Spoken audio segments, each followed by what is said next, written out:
Welcome, students, to Lesson 6 of the Living World topic. In this lesson and the next one, I'm going to be exploring and recapping with you the key ideas behind the world's different climates. If you understand this really well, then you will really grasp why biomes are different around the world and their distribution around the world. That is very important for the coming lessons. Please write the date, title and learning objective and make sure you have a pen and paper ready to learn. Okay, time to review prior learning. Write 1 to 10 in your books, answer the questions from memory, and then mark your answers. Game time. Number 1. The living parts of an ecosystem are its biotic features. 2. One role of the producers is to provide food for animals, fauna. 3. The role of decomposers is to break down dead organic matter so that it can be absorbed through the roots of plants in the soil. 4. Plants produce their own food using light from the sun. This process is called photosynthesis. 5. The non-living parts of an ecosystem, for example rocks, soil, air and water, are its abiotic features. 6. Biodiversity means the number of different species of plants and animals in an ecosystem. 7. The new port that the UK has developed in the north is called Liverpool 2. 8. The process in which manufacturing declines in a country is called deindustrialization. 9. Grameen Bank gives microfinance loans to rural women in Bangladesh to start or improve businesses. 10. Multilateral aid uses an organization of experts, for example the World Bank, to distribute money or resources to LICs. Give yourselves a mark out of 10. If you got 8 or above, I salute you, well done. Write any questions you got wrong, write their answers, and then test yourselves on those questions repeatedly until you remember them. Excellent. To introduce the topic of the factors affecting the world's climates, I'm going to show you 6 pictures from places around the world, and I'd like you to answer the 3 questions that come up so that you can see if you can recall what you already know about this subject. Go for it. Here are the pictures. Here are the questions. Answer them and we will discuss them. Number 1. Describe the climate in these different places. So if you thought about and had a good understanding of what climate was already, you might have said things like, in some photos the climate looks dry or arid, which means dry, such as this one. You may have said that in some places the climate looks very cold, for example this one, or the top of this mountain. In some of the photos you may have said that the climate looks quite wet, lots of rainfall. You may have talked about these 3 photos here, and you may have said this was somewhere in between. You may have linked these photos and their climates to the biomes that we discussed in the previous lesson. 2. Why is the climate different in different parts of the world? So for this question you needed to reach back to previous lessons and even previous years when you learned about this topic. And you may have said something about distance from the equator. That is the most common reason that students give when understanding and explaining why climates are different around the world. That is one factor that affects climate. You may also have said something to do with altitude or distance from the sea. You may have said that it has something to do with the tilt of the Earth on its axis. In the next 2 lessons I'm going to explore that question in detail so that you understand it perfectly. 3. Why is there snow on top of this mountain? At the bottom of the mountain you can see trees. It's clearly warm and wet. At the top of the mountain it's clearly very cold because of the snow. As you increase in altitude, that means height above sea level, it gets colder in the atmosphere. Why? We're going to find out. So, ready yourselves. In this lesson I'm going to explore with you 2 of the most important reasons why climates are different around the world. And in the next lesson I'm going to show you the other ones so that you have a complete understanding of this topic. Let's go for it. So, big question and big idea, the factors that affect climate around the world. The main factor that affects different climates around the world is the latitude of the place on the Earth's surface. What is a latitude? Latitudes are horizontal lines around the world that go all around the world that show the distance of a place from the equator. A low latitude means you are very near to the equator. A line down here, for example. A high latitude means you are very far away from the equator, near the poles. When we say a place's latitude, we talk about degrees, but not degrees temperature, degrees of angle, like on a circle.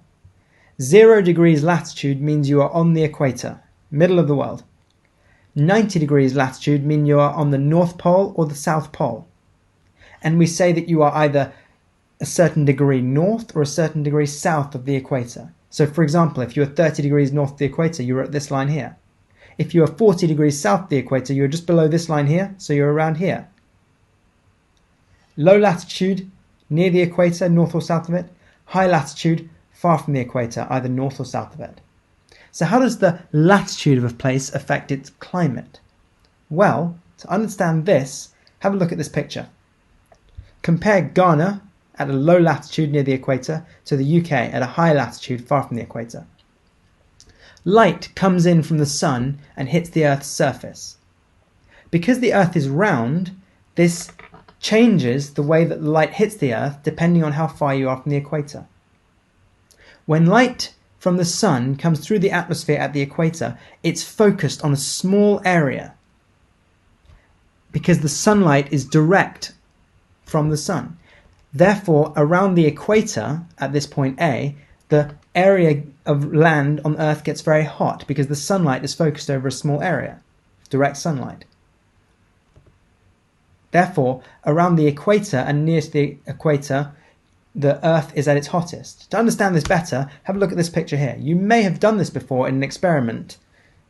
In the summer, if you've ever got a magnifying glass and focused the sunlight onto a piece of paper, you'll notice that it burns. Why? Because the magnifying glass focuses sunlight over a small area, and so all that energy makes this part of the paper really hot. However, if you angle the magnifying glass away from the paper so that you stretch the sunlight over a large area, it no longer burns the paper. This experiment is exactly the same as on Earth. If the sunlight is focused over a small area like it is at the equator, it gets hottest there. That's why the equator and areas around it are hottest. Additionally, at the equator, the sunlight has to travel through the shortest distance of the Earth's atmosphere, the air around the Earth. This means that the sunlight is blocked by the fewest atoms of air, and so the most amount of sunlight reaches the ground and warms it up. However, what's different about area B at a higher latitude? Well, at higher latitudes, further from the equator, the sunlight hits the Earth at an angle, and so that same amount of energy from the sun is spread over a larger area. As a result, each area on the Earth's surface at this latitude here receives less energy from the sun, and so it doesn't get as hot. Not only that, the sunlight at this angle has to travel through a longer distance of Earth's atmosphere, more air, therefore more of the sunlight is reflected and absorbed by the air, and so less of it reaches the ground. It is for this reason that the UK is colder than Ghana near the equator. However, if you go even further from the equator at an even higher latitude, near to the South Pole or the North Pole, so near to 90 degrees, the sunlight at point C is spread out even further, meaning there's even less energy in a single point around here. As a result, it's even colder. Not only that, the sunlight has to travel through yet more atmosphere, meaning that even less sunlight reaches the ground. As a result, the coldest places on Earth are the poles, North and South Pole, because of the angle of the sun and the amount of atmosphere it has to travel through. So the main factor affecting different climates on Earth is the latitude of a place, how far north or south of the equator that place is. Ghana is hotter than the UK because it is at a lower latitude than the UK. Okay, first factor, latitudes. Second factor. You will have noticed that the Earth is not sitting straight up compared to the Sun. It's actually tilted. And through the middle of the Earth is an imaginary pole It is an imaginary pole around which the Earth rotates. This is called the Earth's axis. It's not a real thing, but the Earth rotates around its axis. But it's on an angle of about 23.5 degrees from straight up. This is important. The half of the Earth north of the equator is called the northern hemisphere. That's shown by number 1. So everything north of the equator is the northern hemisphere.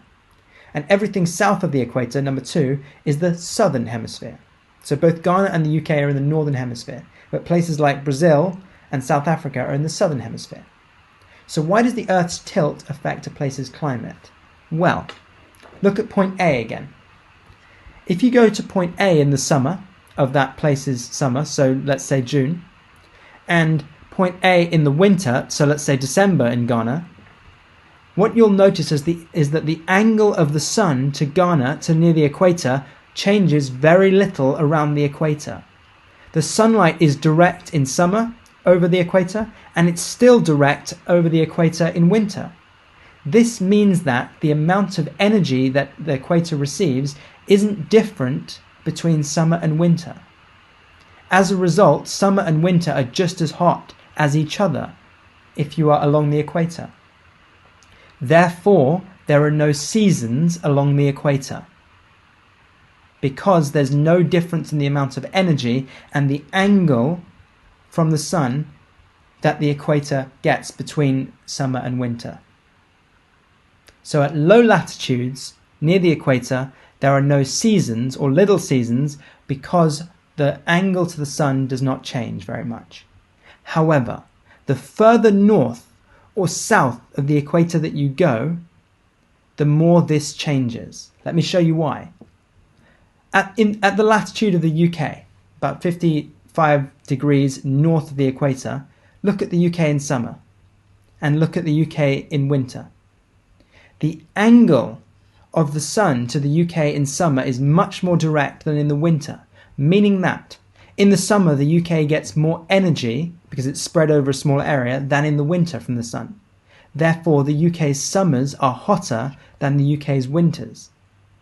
And in between summer and winter, you get autumn, and between winter and summer the following year, you get spring, where the angle is between these two.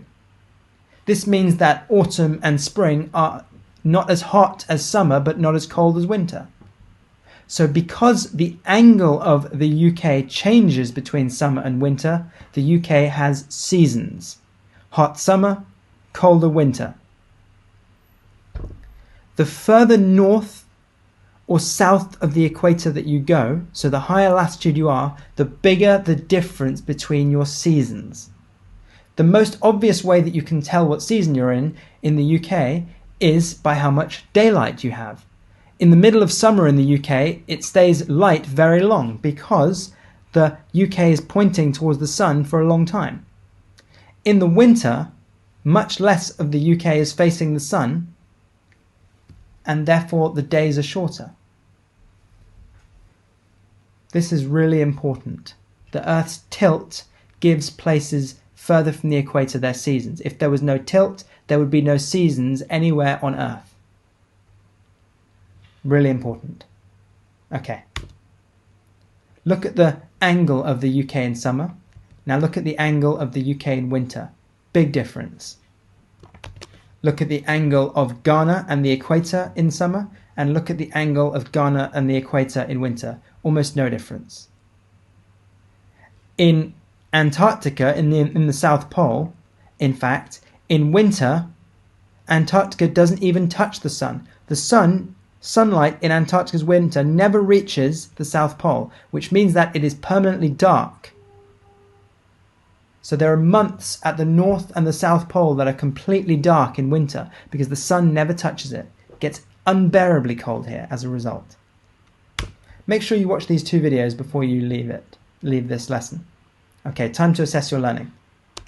I'm going to show you 10 statements, and I'd like you to write in response to these statements whether the statement is talking about Ghana or the UK, and then mark your answers. Go for it. So number 1. At low latitude, you should have said Ghana. 2. Near the equator, Ghana. 3. Sunlight hits this place at an angle, the UK. 4. Sunlight hits the Earth directly here, Ghana. 5. This place is usually hotter, Ghana. 6. This place has little difference between seasons, Ghana. 7. This place has a large difference between seasons, the UK. 8. This place receives sunlight at an angle, UK. 9. This place is at a high latitude, UK. And 10. The average winter temperature here is 28 degrees, Ghana. Give yourselves a mark out of 10. If you got 9 or more, excellent, you really get this. Okay, time to embed learning. I'm going to show you some questions. Use the understanding that you've gained from this lesson to answer the questions and then mark your answers using the green. Go for it.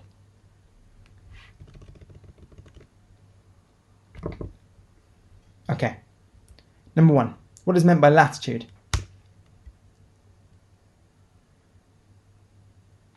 Number 2. Explain why Oslo at 59 degrees north, remember that's a latitude, in Norway is colder on average than Nairobi at 1 degree south in Kenya, also a latitude. So first of all, work out which one is at a lower latitude, close to the equator, and explain why that would affect the temperature of the place. Oslo, higher latitude than Nairobi, 1 mark. Sun hits greater angle, therefore sun's energy spread out over a larger area, a mark. Additionally, sunlight passes through more atmosphere at higher latitudes, so less reaches Earth, a mark. So Oslo does not get as hot as Nairobi, a mark. Give yourselves a mark out of 4. 3. London's average temperature is 24 degrees in June but 8 degrees in January. Explain this. London, Northern Hemisphere. Earth's tilt on its axis. In June, the Northern Hemisphere is angled directly towards the Sun, a mark. This makes the sunlight in London focused on a smaller area, so London gets warmer, a mark. In January, the Northern Hemisphere is angled away from the Sun, a mark. So the sunlight is spread over a larger area. As a result, London gets less heat, a mark. Add up your score and make sure you add in green pen any corrections that you need to make or parts that you missed. Excellent. Okay, from anything that you learned this lesson, write down 2 questions. Answer them from memory without looking back, and then test yourself on those questions repeatedly. In part 2 of our factors of effect that affect climate lessons, we will be exploring how altitude, how high up you are, and how far you are from the sea affect a place's climate. These are critical ideas to understand the distribution of the world's biomes. Join me then.